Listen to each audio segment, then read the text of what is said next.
Hello Star Wars YouTube fans, thank you for visiting my channel today, Johnny Star Wars. If you are new here today, please hit that subscribe button and the notification bell to stay up to date for future Star Wars content. If you are an existing subscriber, many thanks for subscribing and many thanks for watching today. It's been a bit of a mission to get this Tatooine skiff as well. I pre-ordered this way back in February.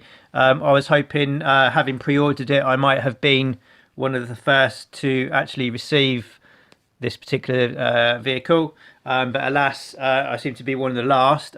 So I had a little bit of a problem with the online retailer that I pre-ordered it with.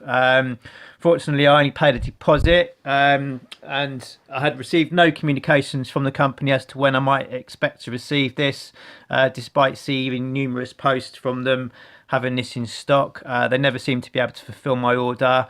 I think had they contacted me and said, you know, look, had a bit of a problem getting these, we might get this to you sometime in late September or October, I probably would have held on, knowing that that was going to be the case. But unfortunately no communication from them, so I had to cancel my order, my pre-order.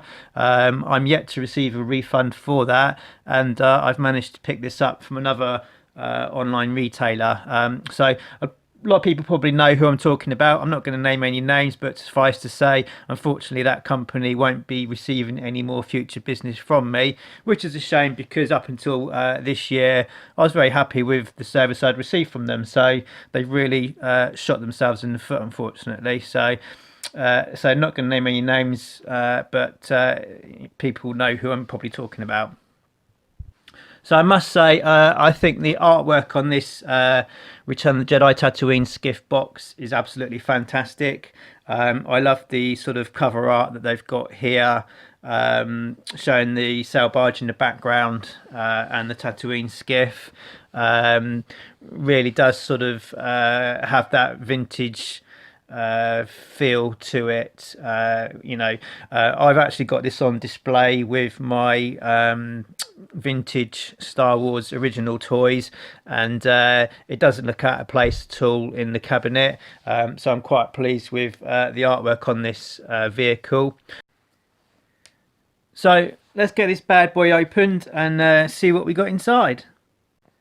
So here we've got a shot of the vehicle fresh out of the box as it sits. First impressions, really liking the paint application on the vehicle itself. The very subtle shades on the sort of metalwork and the sort of weathered, scuffed silver accents to certain parts of the ship.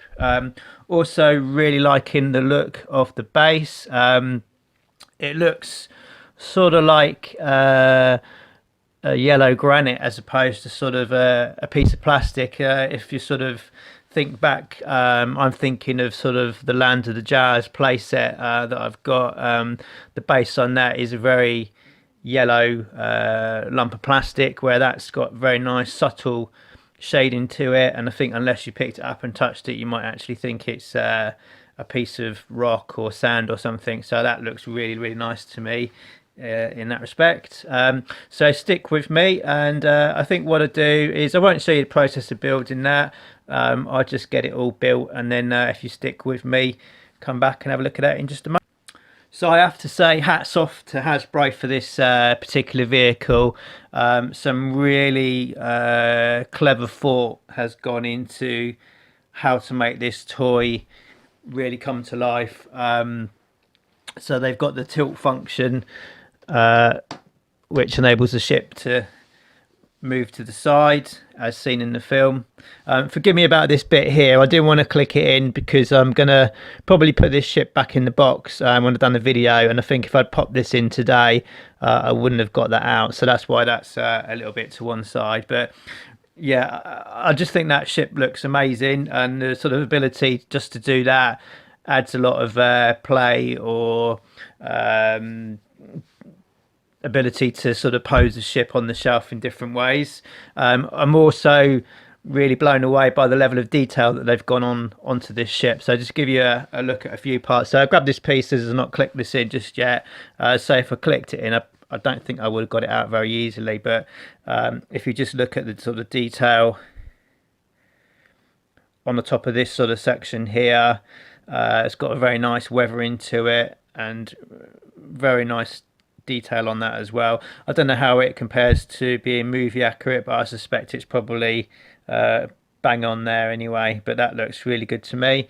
And then just also little bits that you might not expect to see, but under here we got some really nice detailed pipe work, and also at the back here as well, these sections come off.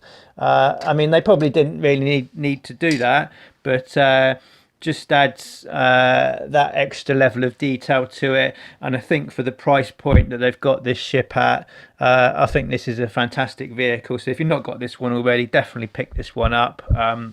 Really happy with this. So to give you a closer look at a few bits inside the ship.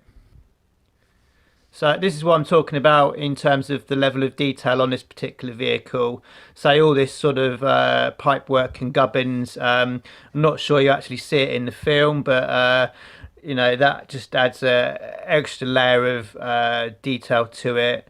Unexpected, maybe not even required, but say it just really sets it off.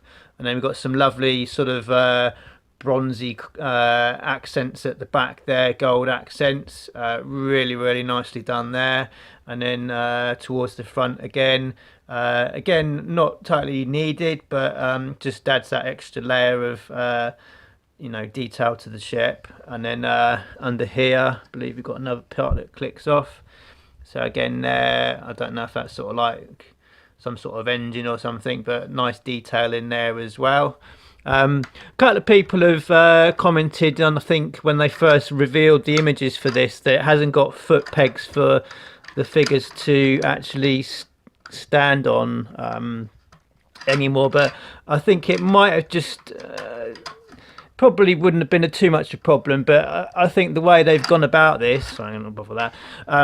The way they've gone about it is they've gone for a level of sort of movie accuracy as opposed to playability with this particular ship. I think it's on, if it's on the shelf or something, you know, you're not going to have a problem with figures falling over. I think if you was maybe intending to use this as a toy more so, then some of the playability function might have been lost with figures falling over, etc. But for me, as an adult collector, I'm really digging this layer of detail and movie accuracy on this particular ship.